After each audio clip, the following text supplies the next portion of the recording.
Hello အားလုံးပဲမင်္ဂလာပါ Welcome to another vlog ဒီနေ့ကတော့ဆိုနမ်တထေးတွေနဲ့နောက်တစ်ခု trip သွားနေပါတယ် trip ရဲ့ location ကတော့ခောက်ရံအထိပါဒီလို cowboy style decoration တွေမြင်နေရပြီဆိုရင်တော့ဒါခောက်ရံရောက်ခံနေပါပြီခောက်ရံမှာတော့ cowboy style ကိုအများပိုင်း represent လုပ်ကြပါကား၄နိုင်လောက်စီးပြီးတော့ကိုသွားမယ်ဟိုတယ်ကိုတော့ရောက်ပါပြီဟိုတယ်နာမည်လေးကတော့လာကိုခောက်ရံဟိုတယ်လို့ရေးထားပါတယ်သူကတော့တအားလဲလာပါတယ်ချဲလဲချဲပါတယ်ဒါကတော့ကိုအခန်းရဲ့ room tour လေးပါကတင်တစ်ခုလေးနဲ့ family အိတ်ကတင်လေးပေါ်ရှင် balcony view လေးကတော့တအားလာပါတယ်သူကတောင်တန်းကြားထဲမှာဟိုတယ်ရှိပြီးတော့ဒီ balcony အရှိမတော့သူ swimming pool ရှိရပေါ့ view ကတော့လုံးဝလာပါတယ်ကားကတော့တထေးမောင်းတာပါဒါပေမဲ့မောတာလို့ဆိုနေမောသွားပါတယ်ဟဲ့ဟဲ့အပေါ်ကနေဒီလောက်လာရဆိုအောက်ကနေဘယ်လောက်လာမလဲဆိုမှအောက်ဆင်းပြီးတော့ကိုယ်တိုင်တော့ကြည့်ပါတယ်ကိုယ်တိုင်တော့ဒူးလို့တာပေါ့အားလာပါတယ်စင်လန်းဆိုပြီးနဲ့တောင်တန်းနေရလဲမြင်နေအဲ့ကနေတော့မောင်သွားတော့ကိုရီးယားလည်းညစာစားဖို့ထွက်သွားကြပါတယ်ဒီစားတော့ဆိုင်ကဟိုတယ်နဲ့လည်းနီးပြီးတော့တအား famous ရှိတယ်လို့ပြောတယ်ဆိုတော့အကုန်လုံးကတော့ဒီမှာပဲလာစားကြိုက်ပါတယ်သူကတော့ဒီမှာမြင့်လက်တွေလည်းရှိရပေါ့hotel decoration ကတော့တအားလာနေပါတယ်မီးတွေနဲ့ဆိုတော့ပိုလာနေရပေါ့ဘိုက်စာလို့စောင့်နေပါတယ်ဆိုမှ service ကအောက်မှာရှိုးခွဲရှိတယ်အောက်ဆင်းပြီးတက်ကြည့်ပေးပါဆိုတော့အကုန်လုံးအောက်ဆင်းသွားပါတယ်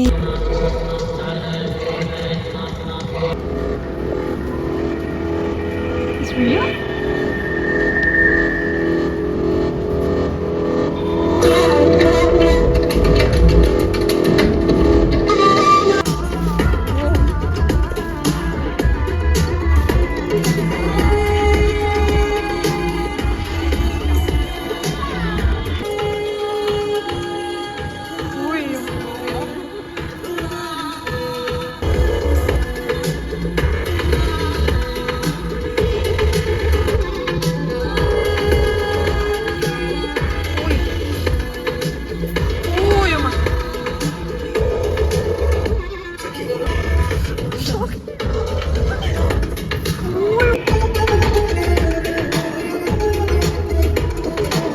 ရှုပ်ပွဲလေးကြည့်ပြီးတော့ရဆိုတော့နည်းနည်းလေးမြူကြတာပေါ့ဟဲ့ဟဲ့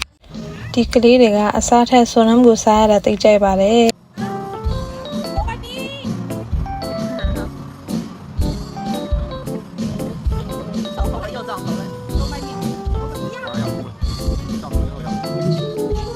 အဲ့ကနေအိမ်ပြန်ပြီးတော့နားလိုက်ပါပြီ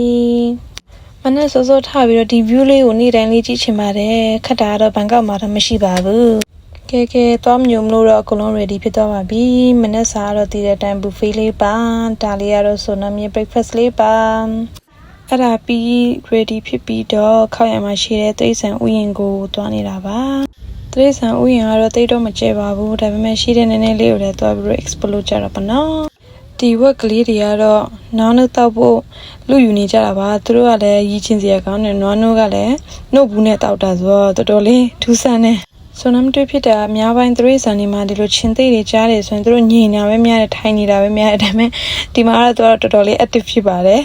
အဲ့ဒါပြီးတော့ချက်သွေးကိုလည်းနည်းနည်းလေးအစာလေးကျွေးလိုက်ပါတယ်သူတို့ကတော့နေကြစီစားရတာကြတယ်သူတို့ကနေသူတို့ကိုယ်တိုင်ခွာပြီးတော့စားပါတယ်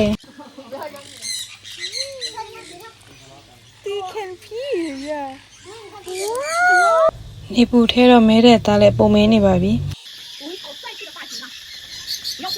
အခုတော့ giraffe ကိုလေးနည်းနည်းလေးအစာလေးကျွေးလိုက်ပါဦးမယ်ကြောက်စရာကြီးကျွေးဖို့လည်းကြောက်နေရတယ်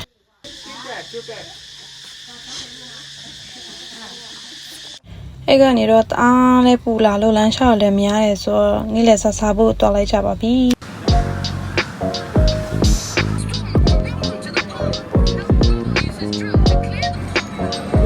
အဲ့ကနေတော့အခန်းပြန်ရောက်ပြီးတော့ swimming တွားလိုက်ကြပါတယ်အကုန်လုံးကတော့အဲ့ဒါပြီးတော့ညစာကိုတော့အနီးနားမှာရှိတဲ့ night market မှာပဲသွားစားလိုက်ပါတယ်ကလေးနဲ့လည်းဘဝကလည်းခါတယ်